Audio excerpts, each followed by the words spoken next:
Welcome back to the program. I am joined now for our new segment, our political roundtable called Hot Potato, where we're going to talk about some hot potato topics. I have Tamika Edwards and Robert Coon, two Talk Business and Politics contributors. Tamika's with Philander Smith College Social Justice Institute. Robert, managing partner with Impact Management Group.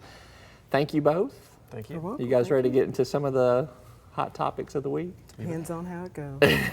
All right, Robert, I go to you first. What is your hot potato topic you've brought to the table today? Well, we had some big news of the week was that there might be an effort, or there will be an effort, to try to put a recreational marijuana ballot initiative on the ballot in 2020. So I think it's worth discussing whether or not we think it will actually make the ballot, and if it does, if the electorate is there yet.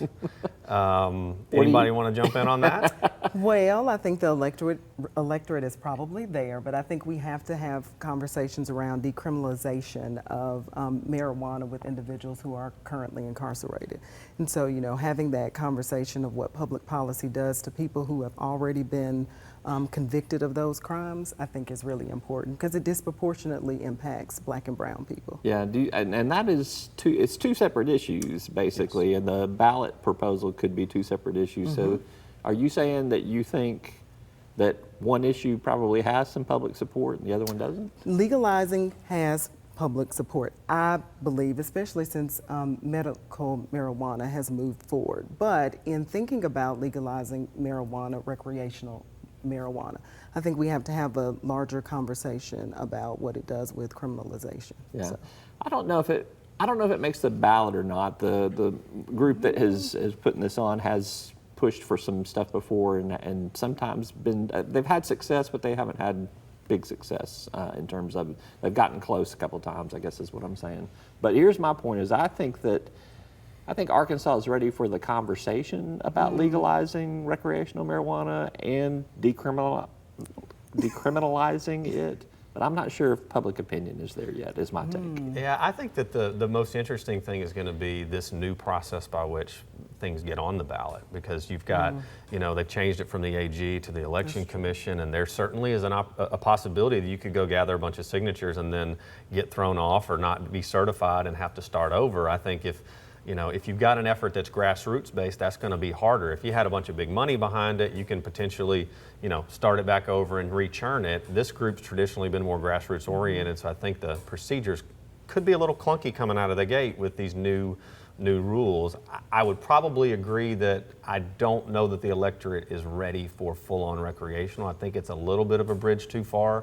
I think if you maybe allow the medical side to get more common, I think more people might find it less offensive, but I don't think in most areas you really have much going on the medical side yet, and so people really don't have a lot of familiarity with it. I know that if we had polled it today and there were some no votes on recreational marijuana, there would be some yes votes hidden in those no votes. Oh, yeah, for sure. Absolutely, for sure. Absolutely. All right, Tamika, your topic that you bring to the table. Yes, the citizenship question. I know we've gone back and forth. The Supreme Court ruling on it, and now the president states that he wants to do an executive order. There have been conversations about the motives behind the citizenship question, and so I just want to put it out there. What are the thoughts on the citizenship question? In the U.S. Census, Robert? The U.S. Census.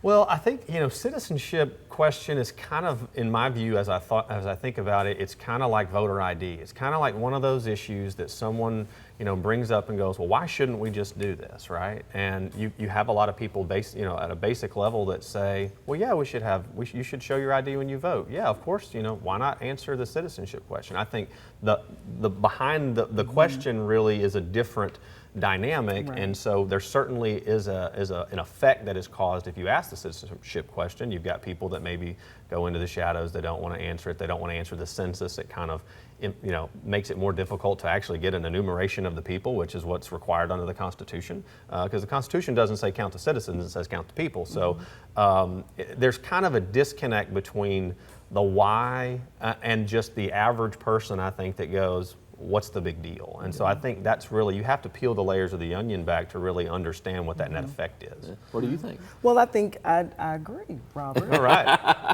the latter part, I think it's interesting when we peel back those layers and think about the motives behind things and compounding that with the various conversations and feelings that we've had in this country as of late. And so I think that's just another layer to people being afraid to have real conversations about motives, the backroom motives that are behind the publicly stated intentions. And so I think this is one that just builds on further dividing our country. Yeah, you've hit the nail on the head for me. I think that if President Trump had not made illegal immigration such a emphasis of his campaign and administration, it's the ulterior motive is the question here. I think that if that wasn't a big issue for him and this got floated out there as a citizenship question, I'm not sure there'd be much blowback to it. Yeah, and that's what I would want to say is I think there are probably some people that do have motives behind something like this. I also think there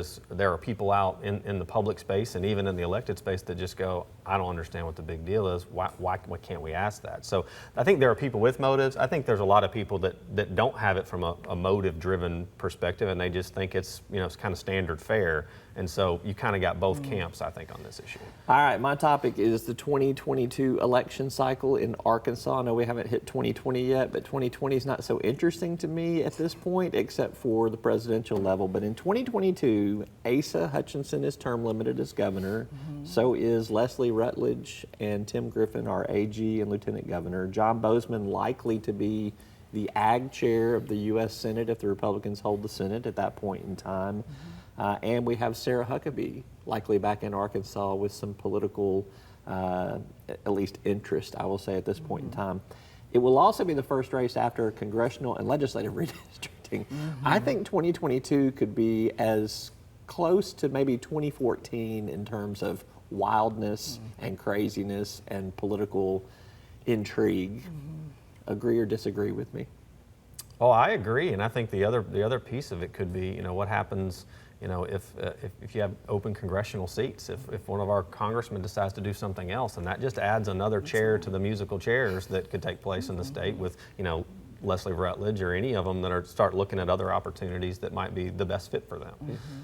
I agree. I think it will be very interesting, but I believe that chaos and confusion will contribute to the interest, and so it would be a good idea for advocates and other people involved in the political process to start educating people right now. Maybe we could even get a couple ballot issues or two thrown in the mix in 2022. That would make it fun as well. I'm wouldn't sure it? there will be Yes, some. see the excitement. All right, Tamika Edwards, Robert Coon, thank you both very much. Appreciate you. Thank you. Thank you. All right. We are back with more right after this.